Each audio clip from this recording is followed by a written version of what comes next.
Hariom, Namaste, good afternoon everyone. Welcome again to my YouTube channel GK Law Classes. जैसे कि आप सभी लोग जानते हैं, कल मैंने दो शॉर्ट्स आप लोगों के साथ शेयर किए थे regarding the term payroll and furlough. तो मैंने उनका डिफरेंशिएशन जो था वो आपके सामने दो शॉर्ट्स में प्रेजेंट करने की कोशिश की थी कि इन दोनों में डिफरेंस क्या है। तो आई होप आपने वो दोनों शॉर्ट्स देख लिए होंगे और पसंद आए तो उन्हें लाइक और शेयर जरूर कीजिएगा। इसी के साथ उनको पेन डाउन भी कीजिएगा। तो आज जैसे कि मैंने आपको कल फर्लो के शॉर्ट में बताया था कि मैं जो है एक नया टॉपिक उस पर फुल वीडियो लेके आऊंगी। तो as said in the previous short I have bought in front of you a new topic and the topic relates to Indian Constitution article number 368 that is amendment to constitution and its procedure thereof। तो students ये बहुत ही important article है from either your point of view of law exams और either for your polity exams. या हमें UPSC के अंदर लॉ या पॉलिटिक्स से रिलेटेड कोई भी कॉन्सेप्ट को कवर करना है तो आर्टिकल 368 जो है एक बहुत ही इंपॉर्टेंट रोल प्ले करता है। अभी जैसे इसी साल की सरकार ने स्पेशल जो सत्र बुलाए थे, स्पेशल सेशंस बुलाए थे, तो उन्होंने एक रिसेंटली कॉन्स्टिट्यूशन अमेंडमेंट एक्ट भी इंट्रोड्यूस कराया है।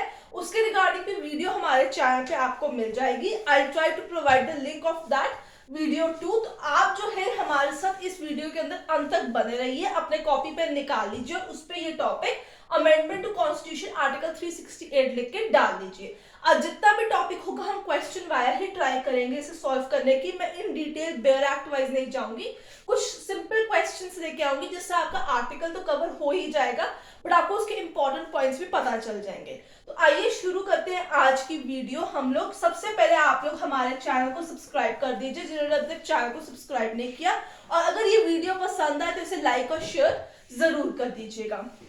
तो आइए सबसे पहले शुरू करते हैं टॉपिक के साथ। Article 368 of Indian constitution, the amendment to constitution by parliament and its procedure thereof, part number 20। तो हम इसके इंपॉर्टेंट क्वेश्चंस वाया जो है हम डिस्कस करेंगे। अब सबसे पहली जो चीज आती है आपके पास, हम देखेंगे सबसे पहला क्वेश्चन आता है हमारे पास, whether the word law under article number 13 includes the term amendment within it or not। तो पहला ये क्वेश्चन है। अब जिनको नहीं पता, दोस्त who are new to the channel, मैं आपको बता दूं कि आर्टिकल नंबर 13 के ऊपर एक शॉर्ट ऑलरेडी अवेलेबल है। उसके अंदर मैंने लिखा हुआ है कि उसके क्लॉज 3 लॉ जो वर्ड डिफाइन करता है उसमें लॉ में कौन सी चीजें ऐड है, कौन सी चीजें इंक्लूडेड है। Again I try to provide the link of it. ठीक है, अगर लिंक ना भी अवेलेबल हो वीडियो के एंड के अंदर तो आप लोग हमारे चैनल जीके लॉ क्लासेस में जाके जो है चेकआउट कर सकते हैं, वहां पे ये शॉर्ट ऑलरेडी अवेलेबल है, ये ज्यादा पुराना नहीं है। तो सबसे पहला क्वेश्चन आता है, whether the word law under article 13 includes the term amendment और नॉट। तो यही आपका क्वेश्चन है and the answer is no.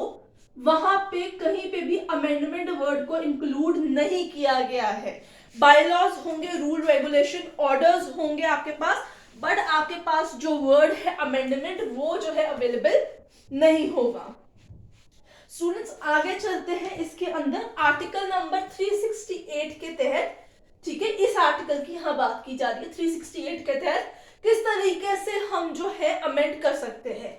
अब यहाँ पे हम काइंड्स या टाइप्स ऑफ अमेंडमेंट की बात नहीं कर रहे हैं, ठीक है, स्ट्रेट अवे नो आंसर होगा। काइंड्स और टाइप्स की नहीं बात कर रहे हैं, हम वेज की बात कर रहे हैं। वेज 3 तरीके से आपके पास होगा इसके अंदर, मैं यहां आंसर लिख देती हूं आपको, फिर आपको पता चलेगा। सबसे पहले आएगा एडिशन, ठीक है, दूसरा रिपील के द्वारा एंड, ठीक है, तीसरा जो है वेरिएशन होगा। स्टूडेंट्स ये आपको जो है आपके बेयर एक्ट के अंदर भी इस आर्टिकल के तहत पता चलेगा कि by way of addition, repeal और वेरिएशन अमेंडमेंट टू कॉन्स्टिट्यूशन की जाएगी। तो ये बहुत ही इंपॉर्टेंट क्वेश्चन है, आप इसको भूल नहीं सकते हैं। वेज ऑफ अमेंडमेंट ये तीनों है, जबकि काइंड्स या टाइप्स जो है वो अलग है, उस पर हम आगे डिस्कस करेंगे कौन सी काइंड ऑफ अमेंडमेंट आती है। तो आपको इन दोनों क्वेश्चन के अंदर डिफरेंस पता होना जरूरी है। अगर आपसे वेज पूछ ली जाए तो आपने ये चीजें मेंशन करनी है, अगर आपसे काइंड या टाइप पूछ जाएगी वो मैं आगे आपको क्वेश्चन के अंदर कराऊंगी। तो आप इन दोनों क्वेश्चंस को इनके आंसर समेत लिख लीजिए वीडियो को पॉज करके। वीडियो पसंद आ रही है तो लाइक का बटन फटाफट दबा दीजिए, सिर्फ व्यू मत कीजिएगा वीडियो को, चैनल को सब्सक्राइब भी जरूर कीजिएगा। आने वाले दिनों में और भी शॉर्ट्स और वीडियोस आएंगी। अब हम चलते हैं अपने अगले क्वेश्चन की तरफ। आई होप इतना आपको समझ में आ गया होगा। So will proceed forward. और अगला क्वेश्चन जो हम बात करेंगे, देखते हैं कौन सा अगला क्वेश्चन है। अगला क्वेश्चन आपके पास होगा प्रोसीजर के रिगार्डिंग। अब अमेंडमेंट होगी तो उसका कोई एक प्रोसीजर भी होगा, ठीक है। तो हम बात करेंगे प्रोसीजर के रिगार्डिंग।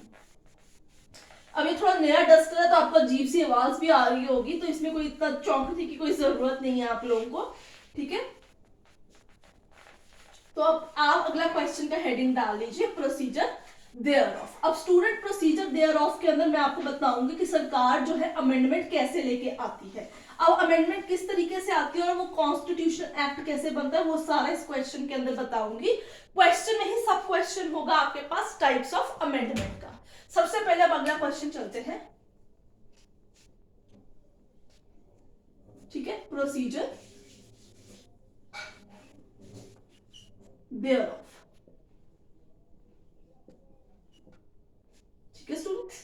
तो आइए देखते हैं प्रोसीजर देयर ऑफ के अंदर क्या है।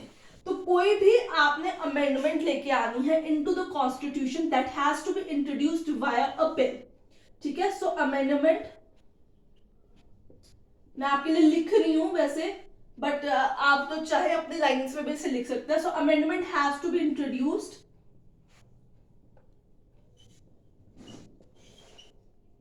right via a bill in either house of parliament, right student। either house of parliament का मतलब है लोकसभा या राज्यसभा, कहीं पे भी आप इंट्रोड्यूस करा सकते हैं। बहुत बारी यूपीएससी के अंदर जब हम क्वेश्चंस में देखते हैं तो वहां पे आपसे क्वेश्चन पूछा जाता है पॉलिटी के अंदर कि करेक्ट स्टेटमेंट कौन सी है। उसके अंदर आपको जस्ट आपके ब्रेन को ट्विस्ट करने के लिए, ट्वाइस देने के लिए आप लोगों को वहां पे पूछा होता है it can be introduced only in Lok Sabha, it should be introduced only in Rajya Sabha. दोनों ही स्टेटमेंट इनकरेक्ट रहेगी। करेक्ट स्टेटमेंट कौन सी होगी, that it has introduced in either house of the parliament, either Lok Sabha और राज्यसभा, ठीक है। So amendment has to be introduced via a bill in either house of the parliament, number 1। Number 2, any member of house, ठीक है, और minister. Member में private member भी आ सकता है हाउस का, प्राइवेट बिल वाया भी इसे इंट्रोड्यूस किया जा सकता है, कोई बंदिश नहीं है। प्राइवेट मेंबर बिल सिर्फ और सिर्फ लोकसभा में फ्राइडेज को लिए जाते हैं, 2.5 आवर लंच के बाद उनका टाइम फिक्स्ड होता है, उसी टाइम पे प्राइवेट मेंबर बिल्स इंट्रोड्यूस किए जाते हैं। अब जो मैं सब कुछ बोल रही हूँ आप इसको as it is pen down कर लीजिए, हो सकता है आपको बोर्ड पे अवेलेबल ना हो, ठीक है। So any member of minister can introduce it as a bill.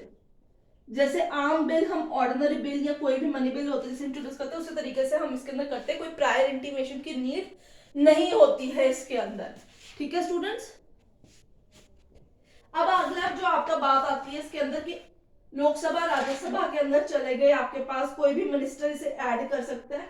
तो आगे क्या होगा, आगे होगा कि कोई भी हाउस जो है, सो बोथ हाउसेस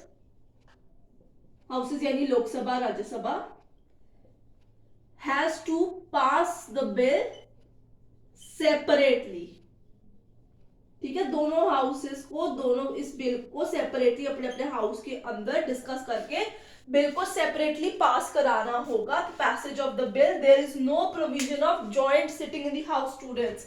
मतलब इन केस, या आई होप आप लोगों ने लिख लिया होगा तो पॉज कीजिए, अगर नहीं लिखा तो लिख लीजिए। यस, तो आगे बढ़ते हैं। इन केस अगर वहां पे डिसएग्रीमेंट हो जाती है दोनों हाउसेस के अंदर, एक हाउस कहता है हाँ, एक हाउस कहता है ना, या जान के रोक लिया जाता है कुछ भी, तो उस सारी सिचुएशन के अंदर there is no provision for joint sitting of both the house, ठीक है। No joint sittings of both the house, ये नहीं बुलाई जा सकती, ये प्रोविजंस नहीं है कि आप कोई भी जॉइंट सिटिंग्स बुला सकते हो, ठीक है। Now there is no joint sittings in the house. अब एक बार अगर बिल पारित हो गया है, ठीक है, उसके बाद क्या होगा, प्रेसिडेंशियल असेंट। प्रेसिडेंट उसे विद होल्ड या रिजेक्ट नहीं कर सकता। He is bound to give his assent in any of the cases and the bill would become, assent के बाद bill would become the constitutional amendment act. Number दे दिया जाता है 105, 101, 106, 106 कॉन्स्टिट्यूशनल अमेंडमेंट एक्ट। यहां पे नंबर आ जाएगा आपके पास, तो वो बिल जो है वो कॉन्स्टिट्यूशनल अमेंडमेंट एक्ट कहलाया जाएगा। अब स्टूडेंट्स इसमें क्वेश्चन आपके पास सबसे इंपॉर्टेंट आता है कि ये तो भाई बात होगी क्या प्रोसीजर है, बट वो कैसे मेजॉरिटी से बिल को पास कराएंगे। This is an important question. तो अगला क्वेश्चन होगा टाइप्स ऑफ अमेंडमेंट और काइंड्स ऑफ अमेंडमेंट। तो हमारे पास वैसे तो अकॉर्डिंग टू बेयर एक्ट, ठीक है, काइंड्स ऑफ अमेंडमेंट, ठीक है। तो काइंड्स ऑफ अमेंडमेंट होती है special majority, right students, special majority plus ratification by half state legislatures, ठीक है। जितनी टोटल स्टेट्स है उसमें से आधी स्टेट्स की लेजिस्लेचर जो है उसे अपने हाउसेस के अंदर, असेंबलीज के अंदर पारित कर जाए कि मंजूर है। यूजुअली फेडरल स्ट्रक्चर जब चेंज करना होता है प्रेसिडेंट के इलेक्शंस के दौरान, हम ये वाली मेजॉरिटी का सहारा लेते हैं, ठीक है। अदरवाइज काफी सारे बिल स्पेशल मेजॉरिटी से पास होते हैं, बट जनरल प्रोविजन में,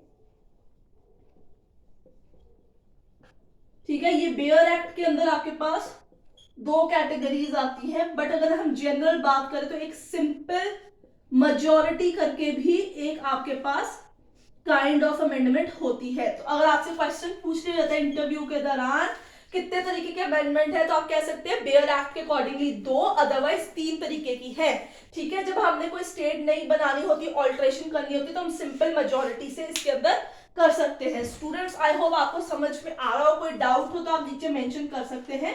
क्योंकि हमारे पास टाइम थोड़ा कम है, so we are proceeding further. Recent constitutional amendment कौन सी आई है, वो है 106, जो नारी शक्ति वंदन अधिनियम जो है उसमें पास की गई है। So latest constitutional amendment act, ठीक है, 106 नारी शक्ति एक्ट। इसकी वीडियो ऑलरेडी अवेलेबल है, do check out on our channel. मैंने ऑलरेडी डिस्कस किया हुआ है। मिनी कॉन्स्टिट्यूशन, मिनी कॉन्स्टिट्यूशन आपकी कौन सी अमेंडमेंट कहलाई जाती है, ठीक है, दैट इज 42nd, ठीक है स्टूडेंट्स, 42nd 1976।